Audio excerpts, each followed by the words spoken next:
तत्व ज्ञान की उत्पत्ति, जिसका हृदय वर्णाश्रम नियमोचित धर्म कर्मों को निष्काम भाव से कर राग द्वेष आदि भावों के छूटने से निर्मल हो गया है, वह श्रेष्ठ गुरु के उपदेश से आपके उस स्वरूप को जान लेता है जो देह इंद्रिय आदि से भिन्न शुद्ध और सब में व्याप्त परब्रह्म रूप है।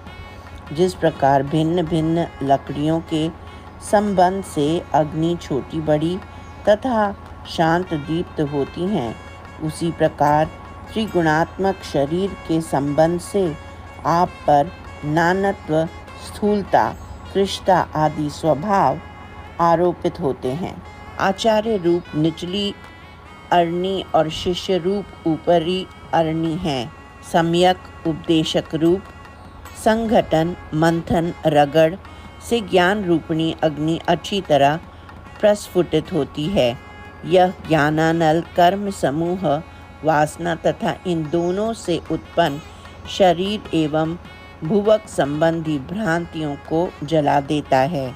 जब जलाने के लिए कुछ शेष नहीं रहता, तब वह विद्या रूपिणी अग्नि स्वयं शांत हो जाती है।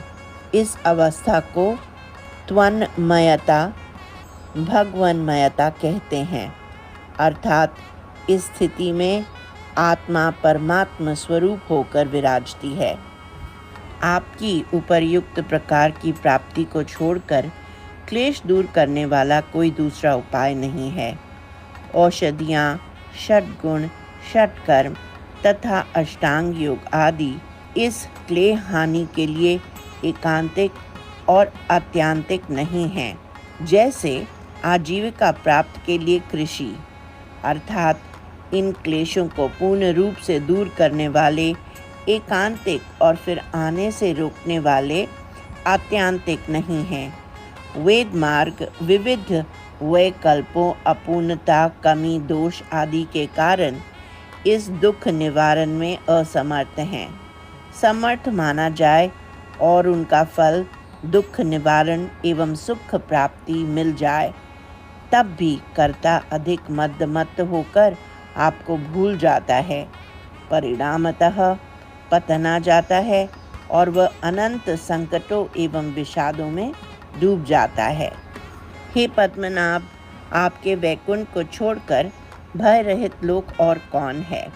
पद्मज ब्रह्मा भी दो परार्थ रूप अपनी आयु के अंत में आपसे भयभीत होकर अपने सत्यलोक से भी आराम से नहीं रह पाते। तब तो उन दुर्जनों का क्या हाल होगा जिन्होंने अपने जीवन में अधर्म द्वारा बहुत सा अंधकार, दुरित, पाप आदि कर्म कमा रखे हैं। अतः हे वरद दीन बंधु कृपा सागर, आप मेरे उन सब बंधनों को एवं बांधों को काट दें। हे भगवान, वस्तु स्थिति यह है कि त्वन्मय आपके अभिन्न आप ही होने से मेरा वस्तुतः न बंधन है न मोक्ष। यह दोनों क्रमशः आपकी अविद्या, माया रूप तथा विद्या रूप तनुओं, सूक्ष्म शक्तियों से निर्मित हैं और स्वप्न एवं प्रबोध की अवस्था के समान हैं। माया शक्ति से सांसारिक बंधन जो स्वप्न सदृश अयथार्थ है, और विज्ञान शक्ति तत्वज्ञान से मोक्ष जो बोध जागृति के समान है। बद्ध और जीवन मुक्त में इतना ही भेद है कि पहला शरीर रूप वृक्ष पर बैठकर उसके फलों को, विषय सुखों के रस को भोगता है, और दूसरा चूंकि वह भक्त और विरक्त है, ऐसा नहीं करता। फलतः उसकी आत्मा किसी भी दुख से बाधित नहीं होती। जीवन मुक्तता ऐसी है वैसी है, इस प्रकार कहने मात्र से क्या लाभ? जिसका अंतःकरण शुद्ध नहीं है, अर्थात राग द्वेष आदि भावों से दूषित है, उससे बहुत दूर है जीवन मुक्ति। मन को शुद्ध करने के लिए भक्ति के सिवा कोई सरल साधन नहीं है। अतः हे विष्णु, सब कुछ आपको अर्पण करने वाली वह भक्ति मुझे दे दें, जिससे थोड़े से गुरु उपदेश से आपका तत्व प्राप्त करूं और ध्वन्मय हो जाऊं। इस लोक में कोई कोई शब्द ब्रह्म वेदों का सांगोपांग अध्ययन करते हैं, फिर भी आपको जानते पहचानते मानते नहीं।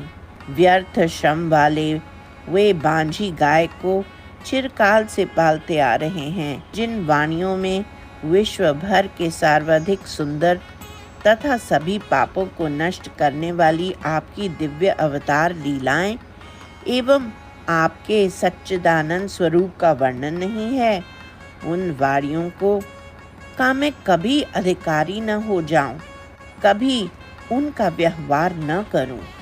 हे शिशुपाल के शत्रु भगवान, मैं कुछ नहीं जानता कि आप कौन हैं, आपका महत्व कितना है और आप किस प्रकार के हैं। फिर भी अनन्य भाव से आपके भजन को ही मैं मानूंगा, आदर करूंगा।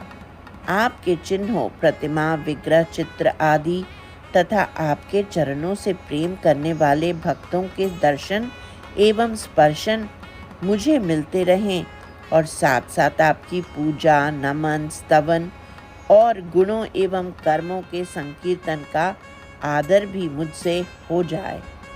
हे देव, मैं आपका दास हूँ, जो कुछ मुझे मिले आपको अर्पण करूँ।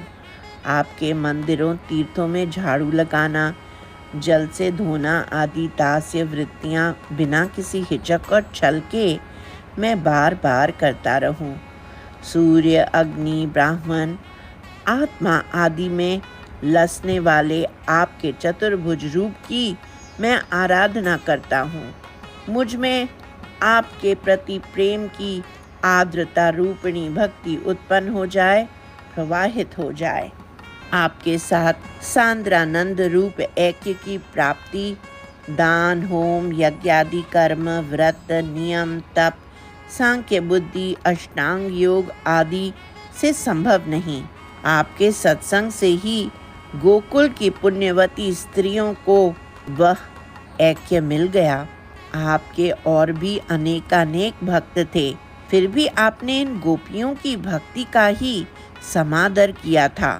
हे गुरुवायूरपुरेश कृष्ण, अपनी वह भक्ति आप मुझ में दृढ़ करें और मेरे रोगों को दूर करें।